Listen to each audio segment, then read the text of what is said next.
Hey let's cook something today.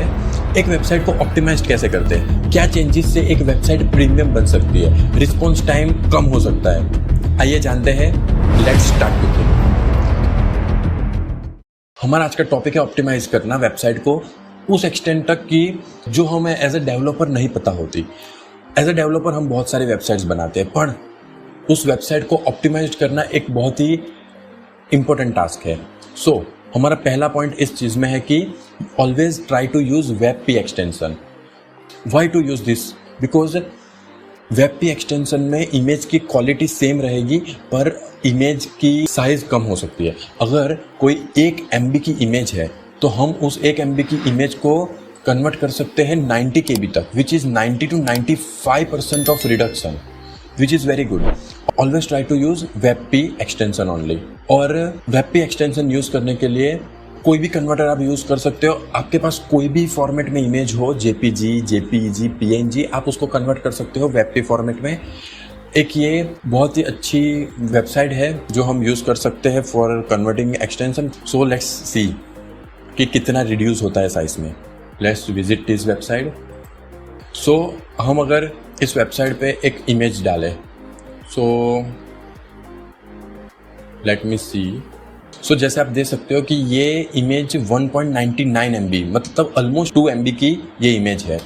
सो हम अगर इस इमेज को डालें और इसको कन्वर्ट करें वेब-पी फॉर्मेट में, तो आप देख सकते हो कि 2.09 MB की इमेज को इसने कन्वर्ट कर दिया है 95% रिड्यूस करके 96.6 KB में, विच इज़ वेरी गुड। क्योंकि हम क्यों 2 MB की इमेज को ब्राउजर में स्टोर करना चाहेंगे जब हम 96 KB की इमेज यूज कर सकते हो। और आप देख सकते हो कि क्वालिटी में कोई चेंजेस नहीं है। So always try to use WebP format for any type of images. Moving to second point, which is smooth scrolling. What is smooth scrolling? See, browser default scrolling देता है। डिफॉल्ट स्क्रोलिंग एक harsh look देता है कि हम ऐसे देखो, इसमें भी अगर स्क्रॉल करें तो इस टाइप का स्क्रॉल हो रहा है, बट आप ये डिफॉल्ट स्क्रोलिंग जो कि एक बेसिक लेवल का स्क्रोलिंग है उसको कन्वर्ट कर सकते हो एक स्मूथ स्क्रोलिंग में with the help of this Lenis library. तो आप इस लेनिस लाइब्रेरी की यूज से आप एक वेबसाइट को कन्वर्ट कर सकते हो। इसमें कुछ बहुत ज़्यादा कोड नहीं है, सिर्फ 5 से 6 लाइन को चेंज करने पर आप एक स्मूथ स्क्रोलिंग, एक बटरी फ्लो टाइप स्क्रोलिंग ला सकते हो। इसमें रिजल्ट में आपको एक प्रीमियमनेस मिलेगी, मॉडर्न UX होगा, मतलब यूज़र एक्सपीरियंस बहुत अच्छा होगा और स्मूथ एक्सपीरियंस होगा, which is very good. So always try to use Lenis library. इसमें सिर्फ एक बार code 5 to 6 line of code डालोगे और उसके बाद A to Z पूरी वेबसाइट स्मूथली स्क्रॉल होनी शुरू हो जाएगी। Okay, now moving to third point, which is page transition animation. So हम जो भी वेबसाइट अभी होगी उसमें हमारे पास जो वेबसाइट है वो उसमें हम इंस्टेंट पेज को जंप करवा देते हैं। मतलब कुछ बटन के क्लिक एक्शन पर डायरेक्ट नेक्स्ट पेज पे नेविगेट हो जाएगा। ये एक लुक देगा कि आप कहीं और पहुंच गए, बट इससे अच्छा हम यूज़ कर सकते हैं कि fade in fade out effect, slide transition और लोडर ट्रांजिशन। ये बहुत ही बेसिक चीज़ है पर बहुत ही अच्छी चीज़ है। इसकी हेल्प से आप एक बहुत ही अच्छी वेबसाइट बना सकते हो जिसमें यूज़र एक्सपीरियंस एनहेंस होगा कि किसी बटन के क्लिक करने पर कुछ एनिमेटेड चीज़ हुई, फेड इन फेड आउट हुआ और नेक्स्ट पेज पॉपअप हुआ। इससे प्रोफेशनल फील आएगा और ये आपकी स्पीड इंक्रीज करेगा वेबसाइट की। Always try to use page transition animation rather than directly jumping to next page. Now moving to next point, which is very important point, that use skeleton loader. What is skeleton loader? Skeleton loader एक feel देता है कि आपका content almost आ गया है। Spinner की use नहीं कर सकते। स्पिनर मतलब जो वो गोल गोल घूमता है, स्पिनर बोरिंग होते हैं। स्पिनर एक एक्सपीरियंस देते हैं कि नहीं अभी आया नहीं है कंटेंट, और ये फ्रस्ट्रेटिंग होता है। बट स्केलेटन लोडर एक फील देता है कि कंटेंट आ गया है। स्केलेटन लोडर एक साइकोलॉजिकल इफेक्ट देता है। तो always try to use skeleton loader. आप देख सकते हो यूट्यूब, इंस्टाग्राम, फेसबुक, हर कोई स्केलेटन लोडर यूज करता है। Let me show you. आप देख सकते हो कि ये स्पिनर लोडर है जो कि स्पिन हो रहा है। मतलब ये एक फ्रस्ट्रेटिंग साउंड करेगा कि अभी आया नहीं है कंटेंट, पर स्केलेटन लोडर है जो कि एक फील देता है कि आपका कंटेंट अभी आ गया है। हालांकि दोनों सेम टाइम लेंगे लोड होने में, बट स्केलेटन लोडर एक प्रीमियमनेस प्रोवाइड करता है। तो अगर आप कोई ई कॉमर्स वेबसाइट बना रहे हो जिसके अंदर बहुत सारी इमेजेस है, या फिर आप अपनी कोई पोर्टफोलियो वेबसाइट बना रहे हो जिसमें आपकी खुद की गैलरी है जहाँ पे आप अपना काम दिखाते हो, तो वहाँ पर स्केलेटन लोडर यूज़ करो रेदर देन स्पिनर। और स्केलेटन लोडर बनाने की प्रोसेस भी कोई इतनी हार्ड नहीं है। एक ट्रिक बताऊं तो मैं आप सिंपली स्केलेटन लोडर बना सकते हो with the help of chat GPT. Let me show you. So see this, ये एक लोडिंग हो रहा है गैलरी का, जो कि हम इसको कन्वर्ट कर सकते हैं एक स्केलेटन लोडर में विथ वेरी सिंपल। जैसे कि देख सकते हो कि ये उसका कोड है। हम पूरे के पूरे इस कोड को, जो कि बहुत छोटा है, इसको कॉपी करके चैट जीपीटी को देंगे। सो मैंने ये पूरे कोड को चैट जीपीटी को दे दिया है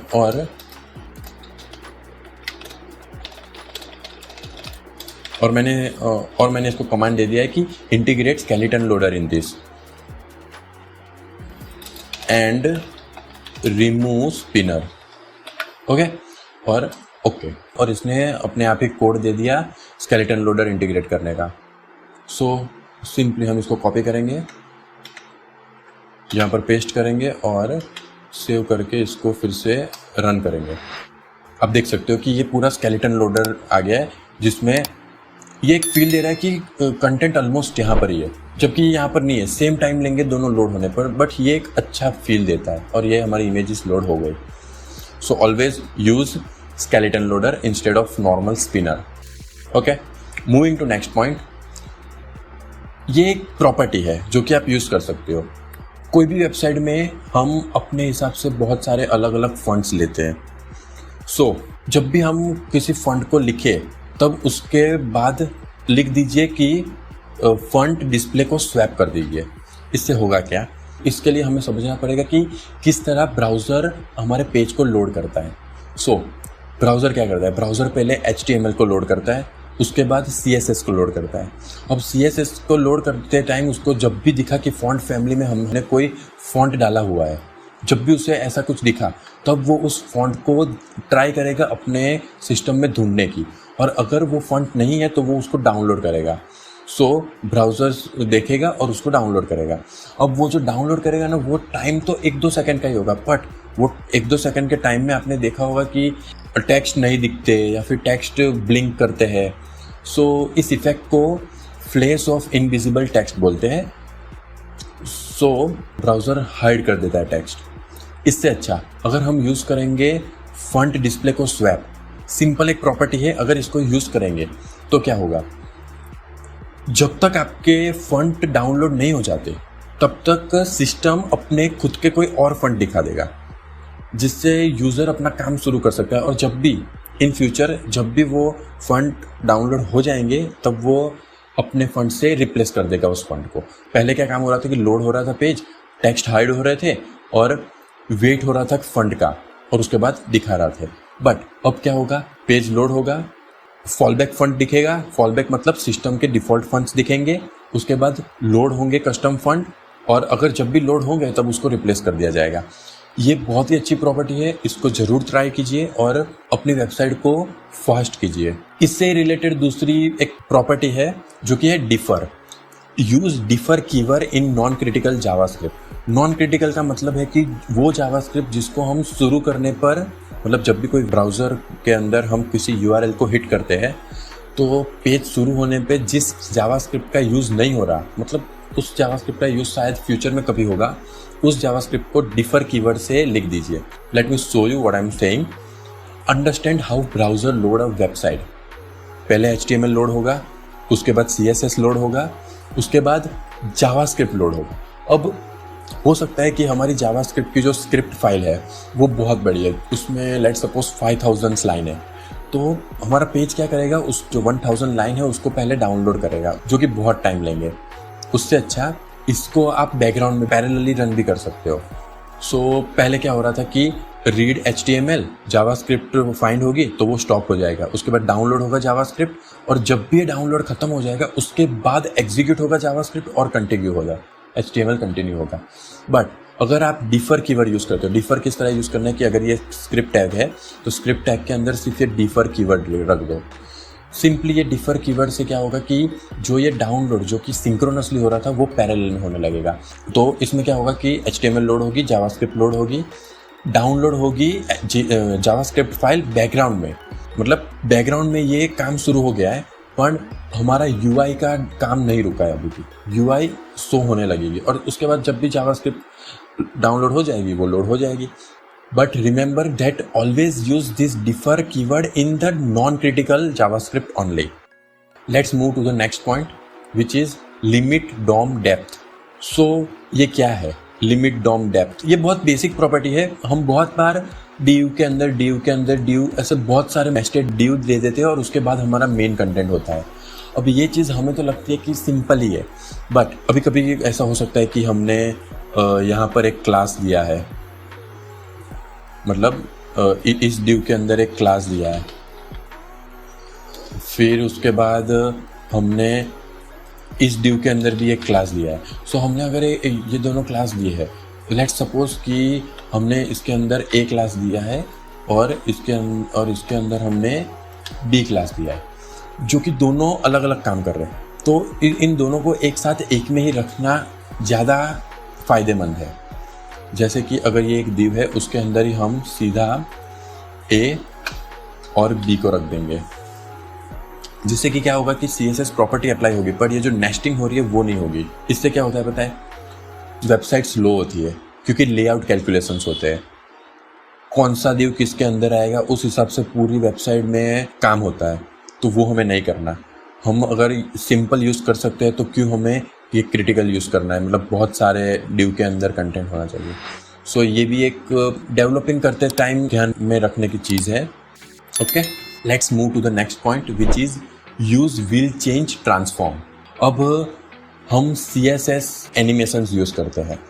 CSS एनिमेशन में हम कुछ बटन्स होंगे जिसमें CSS एनिमेशन करेंगे, कुछ बटन होंगे जिसमें कुछ नहीं करेंगे, कुछ CSS क्लास होंगे जिसमें हम कुछ भी नहीं कर रहे, और बहुत सारे CSS में हम विल चेंज एनिमेशंस कर रहे हैं। सो जहाँ पर भी हम एनिमेशन कर रहे हैं उस चीज़ पर हम विल चेंज ट्रांसफॉर्म ये प्रॉपर्टी अप्लाई करेंगे। Means browser doesn't know what to animate. Browser को पता नहीं है क्या एनिमेट करना है, वो हर चीज़ को रिपेंट करता रहेगा। बट जब भी हम लिखेंगे कि विल चेंज ट्रांसफॉर्म, तो ब्राउज़र को आइडिया है कि ये चीज़ फ्यूचर में जाके चेंज हो सकती है, और जिसमें नहीं लिखा है उसको वो रिपेंट नहीं करेगा, सिर्फ इस जो ये प्रॉपर्टी जिसमें है उसको ही रिपेंट करेगा। आप देख सकते हो कि किस तरह से इसको अप्लाई करना है। ओके, इससे क्या होगा, स्मूथ होवर होगा, FPS बेटर हो जाएंगे और जंक नहीं होगा ज़्यादा। सो ये भी एक बहुत ही अच्छी प्रॉपर्टी है, आप यूज़ करना। ओके, नाउ एक एडिशनल प्रॉपर्टी जो कि आपको ध्यान रखनी चाहिए, जो कि है use SVG instead of PNG, क्योंकि PNG हैवी है, पिक्सलेटेड है, और PNG में इन जो इमेज होगी उसकी साइज़ भी ज़्यादा होगी। मतलब अगर कोई आइकन्स यूज़ कर रहे हो तो वो आइकन के लिए SVG एक्सटेंशन के आइकन यूज़ कीजिए, PNG नहीं। क्यों? क्योंकि PNG हैवी है, पिक्सलेटेड है और उसमें ज़्यादा साइज रिक्वायर्ड है, जबकि SVG इमेजेस लाइट वेट है, स्केलेबल है। दोनों सेम क्वालिटी की आइकन्स देंगे, बट ये ज़्यादा इफेक्टिव है। Always try to use this SVG icons. Okay, so that's it for the video. Thank you so much. अगर आपको ये कंटेंट पसंद आया, अगर आपको इससे कुछ सीखने को मिला, तो इसको लाइक कीजिए, शेयर कीजिए अपने दोस्तों के साथ और सब्सक्राइब कीजिए चैनल को।